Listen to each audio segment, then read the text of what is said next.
Bonjour mes bien-aimés dans le Seigneur.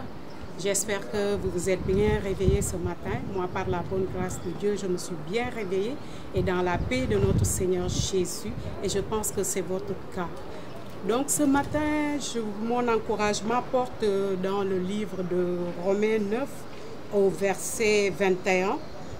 La Bible dit: le potier n'est-il pas maître de l'argile pour faire avec la même masse un vase d'honneur et un vase d'un usage vil? Alléluia. Donc, c'est une question que la Bible nous pose. Et je voulais te demander, qui est au contrôle de ta vie? J'aimerais te dire ce matin, laisse-toi guider par le Seigneur, parce que le Seigneur est le potier et nous sommes l'argile entre ses mains. Parfois, on se dit que peut-être on prie, c'est vrai. Peut-être on était une fois quelque part, le Seigneur nous a amenés à lui. Gloire à Dieu. Mais laisse-toi guider par le Seigneur. Qu'il soit le potier de ta vie et que tu sois l'argile entre ses mains pour qu'il puisse te transformer, pour qu'il puisse vraiment faire de toi ce qu'il veut. Alléluia. Donc parfois nous passons par des situations, par notre manière de faire, par notre comportement, et on accuse Dieu quelque part, alors que nous-mêmes, nous sommes la cause de notre problème, parce que nous ne voulons pas changer, que ça soit en caractère, que ça soit quelque chose qui n'était pas de Dieu dans notre vie, et on n'est pas prêt à changer. Donc ce matin, je te dis, laisse-toi manipuler par Dieu, laisse-toi transformer par Dieu. Laisse-toi changer par Dieu. Lui, quand il te change, il te parfait. C'est-à-dire, tu deviens une autre personne. Tu deviens vraiment la personne idéale pour lui, afin qu'il puisse faire ce qu'il a programmé dans ta vie. Quand Dieu te transforme, bien sûr, on a de notre volonté à faire. Parce que la transformation aussi doit être une décision personnelle. Une décision personnelle de vouloir changer.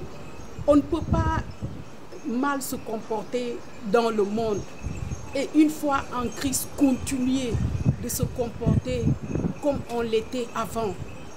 Tout en sachant que ce qu'on est en train de faire, c'est pas ça. Ce qu'on est en train de faire, c'est pas du tout de Dieu.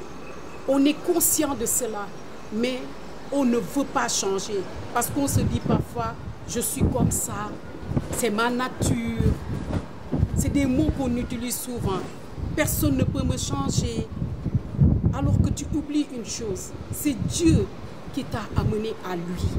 Il pouvait te laisser dans ta vie d'avant, mais il a choisi de t'amener à lui pour que tu sois une autre personne. Donc laisse-toi guider par Dieu. Laisse-toi guider par Dieu. Laisse-toi transformer par Dieu. Et il y a un autre aspect. Le potier n'a pas besoin seulement de l'argile en tant que tel, mais il a besoin de l'eau pour pouvoir transformer cette argile. Et cette eau, c'est la parole de Dieu. La parole qui transforme. Quand on est enseigné, quand on s'assoit dans la parole, on voit que Dieu nous instruit, Dieu nous enseigne. Et de là, on est transformé. Et de là, vraiment, on devient une autre personne. Donc, laisse-toi transformer par la parole de Dieu qui est la vérité. Dieu ne descendra jamais pour parler avec toi face à face. Mais il utilisera toujours une parole pour te parler. Il utilisera toujours une parole pour pouvoir te toucher, pour pouvoir te transformer, pour pouvoir t'amener à un autre niveau. Le niveau que lui, il veut que tu sois. Alléluia. Donc, c'était l'encouragement de ce matin, mes frères et sœurs. j'étais venue parler à quelqu'un. Certes, peut-être c'est pas pour tout le monde, mais je sais que ça va toucher une personne qui, à travers cet encouragement, va changer de mentalité, va changer de manière de faire. Donc, je vous souhaite un bon week-end, un bon dimanche demain. Et j'espère que tu ne vas pas dormir à la maison, tu vas partir à l'église parce qu'il y a une parole qui t'attend pour ta transformation. Soyez bénis.